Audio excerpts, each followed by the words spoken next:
Hello students, good morning. जैसा कि हमारा चैप्टर चल रहा है इंडस्ट्रियल रिवोल्यूशन और उसमें हम effects of industrial revolution on social life and political life and economic life of peoples पढ़ चुके हैं।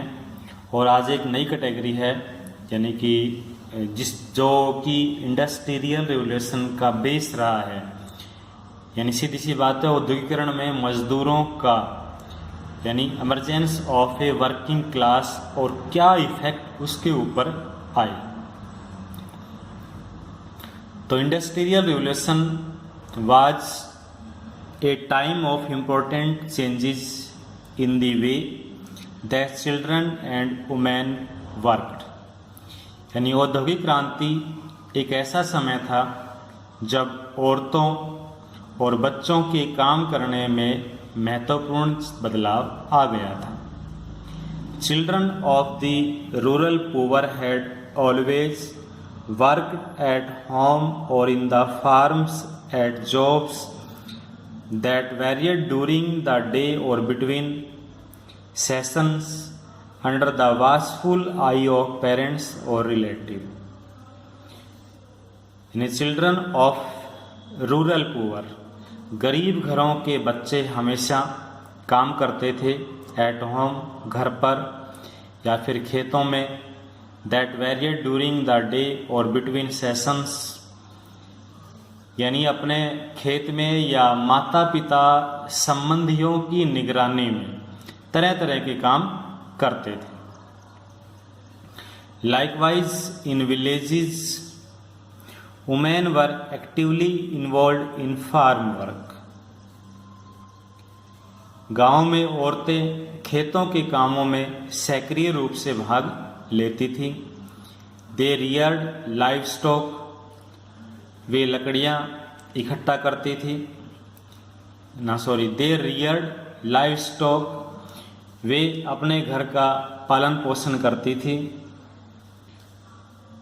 गैदर्ड फायरवुड, यानी जलाने के लिए लकड़ियां इकट्ठा करती थी।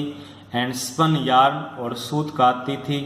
On spinning wheel in their homes, अपने घरों में चरखे चला करके सूत काटती थी। यानी औद्योगिक क्रांति से पहले की बातें हैं कि बच्चे और औरत किस तरह अपने घरों की ज़रूरतें पूरी करते थे। But work in the factories, लेकिन फैक्ट्रियों में काम करना इससे बिल्कुल डिफरेंट था। Work in the factories with long unbroken hour of the same kind of work, लेकिन कारखानों में काम करना इससे बिल्कुल अलग किस्म का होता था। Under the strict discipline and sharp form of punishment, वहाँ लगातार कई घंटों तक एक कठोर अनुशासन के साथ काम करना पड़ता था। वाज कम्प्लीटली डिफरेंट, बिल्कुल अलग तरह की कंडीशन होती थी। The eating of women and children were necessary to supplement men's merge wages, और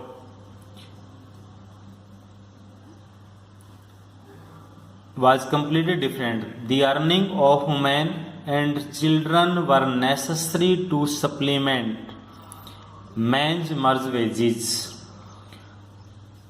और मर्दों की जो मजदूरी थी वो मामूली होती थी, उससे अकेले घर का खर्च था वो नहीं चल सकता था, और जिसे पूरा करने के लिए यानी बच्चों और औरतों को भी कुछ कमाना पड़ता था। The earning of women and children were necessary to supplement men's merge wages, यानी मनुष्य का घर के परिवार के मुखिया का सहयोग करने के लिए औरतों और बच्चों को भी काम करना पड़ता था। As the use of machinery separate, और जैसे ही मशीनों का चलन बढ़ता गया, and the fewer worker were needed, और बहुत अधिक संख्या में काम करने वालों की जरूरत पड़ी। The industrialists preferred to employ women and children who would be less acted about their poor working condition and work for lower wages than men। तो उद्योगपति भी ऐसे लोगों यानी ऐसे औरतों और बच्चों को ढूंढने लगे जो कम कीमत पर, क्योंकि उससे पहले हमने पढ़ा है कि औरतें केवल घर का पालन पोषण यानी पशुओं को चराना या जलाने के लिए लकड़ियाँ इकट्ठा करना या सूत काटने जैसे कार्य करते थे, और बच्चे भी उनकी देख रेख में कुछ कार्य कर लेते थे। लेकिन अर्निंग मेथड की बात की जाए तो बिल्कुल लो स्तर का भी नहीं था। अब जैसे ही इंडस्ट्रियलिस्ट उन्होंने इस्टेब्लिश मशीनरी यानी मशीनें की, तो उनको ऐसे लोगों की ज़रूरत पड़ी कि जो कम कीमत पर यानी पुरुषों के मुकाबले कम कीमत पर काम करने को तैयार हो जाएं, और ऐसे में उन्हें ये औरतें और बच्चे नज़र आए। They were employed in large numbers in the cotton textile industries in Lancashire and Yorkshire, और स्त्रियों और बच्चों को लंकाशायर और यॉर्कशायर नगरों के सूती कपड़ा उद्योग में बड़ी संख्या में लगाया जाने लगा। Women were also man worker in the silk, और हालांकि women were also the main workers in the silk, उनको लगाया गया रेशम के फीते बनाने और बुनने के उद्योग धंधों में विशेषकर स्त्रियों को लगाया जाने लगा। Lace making and knitting industries as well as along the children in the metal industry of Birmingham, और बर्मिंघम में जो धातु उद्योग था उनमें औरतों के साथ साथ बच्चों को भी जॉब दी गई। Machinery like the cotton spinning jenny was designed to be used by child worker their small build and nimble fingers, क्योंकि जो कपास काटने की जेनी मशीनें थी वो कुछ इस तरह बनाई गई थी कि उनमें केवल बच्चे ही अपनी फुर्तीली उंगलियों और कद काठी के कारण आसानी से काम कर सकते थे।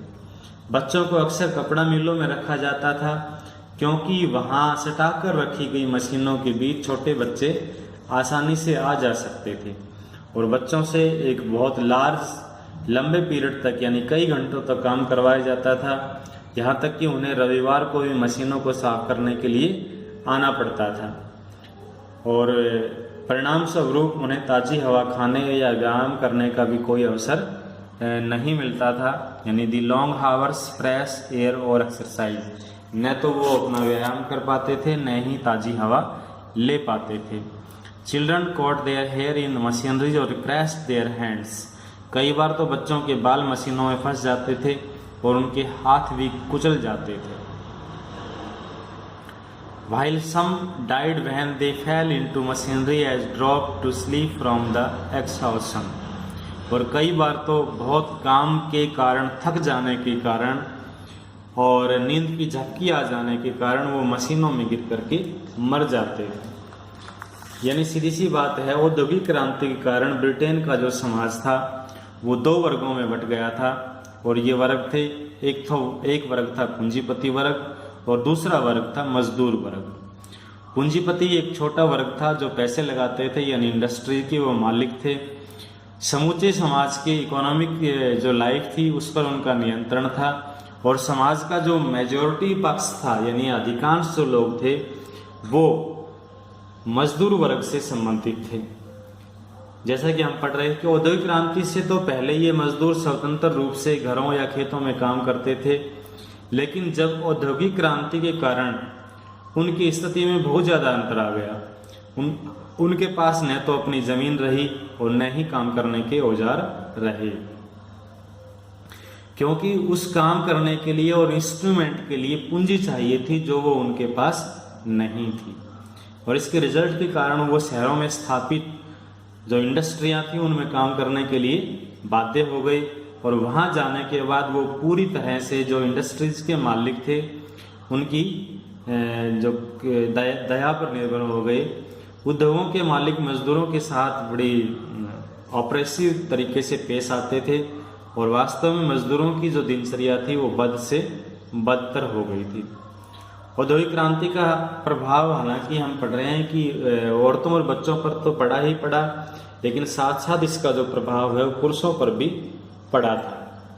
पहले जो पुरुष अपनी इच्छा अनुसार कार्य करते थे, औद्योगिक क्रांति ने उनके जीवन में भूचाल ला दिया था। न तो उन्हें मालिकों की ओर से पूरी मजदूरी मिलती थी। क्यों? इसका सबसे बड़ा कारण यह हुआ कि रोजगार की जो तुलना में मजदूरों की संख्या बहुत अधिक हो गई थी, और दूसरे स्त्रियां और बच्चे भी बहुत कम मजदूरी दर पर काम करने के लिए उपलब्ध हो गए थे। इसके कारण सभी मजदूरों को लगभग 16 से 18 घंटे काम करना पड़ा। इस दौरान उन्हें कोई छुट्टी नहीं मिलती थी, और यदि इस दौरान कोई मजदूर सुस्त हो जाता या उसे नींद आ जाती तो काम की निगरानी करने वाला उसे बड़ी निर्दयता से पीटता था, और मालिक जब चाहता किसी भी मजदूर को नौकरी से निकाल सकता था। अतः मजदूरों के सामने अपने मालिक की शर्तों का पालन करने के अलावा और कोई चारा नहीं बचा था। यदि ऐसा नहीं करता तो उसे उसकी जो नौकरी छिन जाने का अक्सर डर रहता था, और यदि वह बीमार हो जाता या फिर वो काम पर नहीं आता तो उसे अगले दिन उससे दुगना काम करना पड़ता था, और मजदूरी की दर भी वही होती थी। इसके अलावा उसे जो छुट्टी ली, जिस मजदूर ने जो डे हावर्स ड्रॉप किया है उसका हर्जाना भी उन्हें भुगतना पड़ता था, और यदि उसके साथ मशीन चलाते समय भी कोई इंसिडेंट हो जाती थी तो उसे किसी भी प्रकार का मुआवजा नहीं देना पड़ता था। और दूसरा, यदि किसी कारणवश कुछ मंदी आ जाए तो कारखाने का मालिक जितने चाहे मजदूरों को काम से निकाल सकता था। अतः मजदूरों के पास ऐसे समय में जीवन निर्वाह करने का कोई साधन नहीं बचा था। मजदूर जिन कारखानों में काम करते थे उनकी जो कंडीशंस थी वो डेंजरस थी। उनमें रोशनी और लाइटिंग का कोई प्रबंध नहीं था। मजदूर अंधेरे और बंद कमरों में काम करते थे। मशीनों की जो गूंज थी, बहुत तेज आवाज़ थी, वो उनके कानों पर स्वास्थ्य पर बहुत बुरा प्रभाव डालती थी। अक्सर अंधेरी जगहों पर प्लेग, हैजा, इन्फ्लुएंजा जैसी बीमारियां आती रहती थी, और मजदूर असंख्य संख्या में मरते हुए रहते थे। जो कुछ बताते हैं कि शहरों में काम करने वाले मजदूरों का जीवन काल लगभग बहुत कम हो जाता था, और उसके आंकड़े भी दिए हैं कि बर्मिंघम जो शहर था, इंग्लैंड का प्रसिद्ध शहर था, उसमें केवल अगर एक मजदूर काम करने की औसत दर थी तो उसकी 15 ईयर्स थी। मैनचेस्टर में उसके लिए 17 ईयर्स वो काम करता था। डर्बीशायर में वो 21 ईयर्स काम कर पाता था, और उसके बाद उसकी मौत हो जाती थी। यानी बर्मिंघम जो शहर था उसमें केवल 15 वर्ष, मैनचेस्टर में 17 ईयर्स, और डर्बीशायर में 21 साल में ही एक मजदूर की मौत हो जाती थी। ऐसे स्त्रियों के जीवन पर भी बहुत गहरा प्रभाव पड़ा। उन्हें भी 16 से 18 घंटे काम करना पड़ता था, और दूसरा, कठोर परिश्रम करने के बाद भी उन्हें पुरुषों के मुकाबले बहुत ही कम वेतन मिल पाता था। कारखानों के मालिक अक्सर दिल बहलाने के लिए उनके साथ गलत हरकतें भी करते थे। प्रेग्नेंट होने पर उन्हें नौकरी से निकाल भी दिया जाता था, क्योंकि अब वो स्किलफुल या कुशलतापूर्वक कार्य नहीं कर पाती थी। कुछ स्त्रियां कोयला खानों में भी काम करती थी। यहाँ की परिस्थितियाँ कारखानों से भी भयानक होती थी। उन्हें अपने पीठ पर रख करके कोयले का भारी वजन ढोना पड़ता था, और ऐसी स्थितियों में अक्सर वजन के कारण उनकी मृत्यु हो जाती थी या वो घायल हो जाती थी, और उन्हें कोई मुआवजा नहीं मिल पाता था। और घरों के मालिक या उनके पुत्र या दुकानदार उनके साथ अक्सर गलत हरकतें करते थे। अक्सर उनको नौकरी से निकाल दिया जाता था।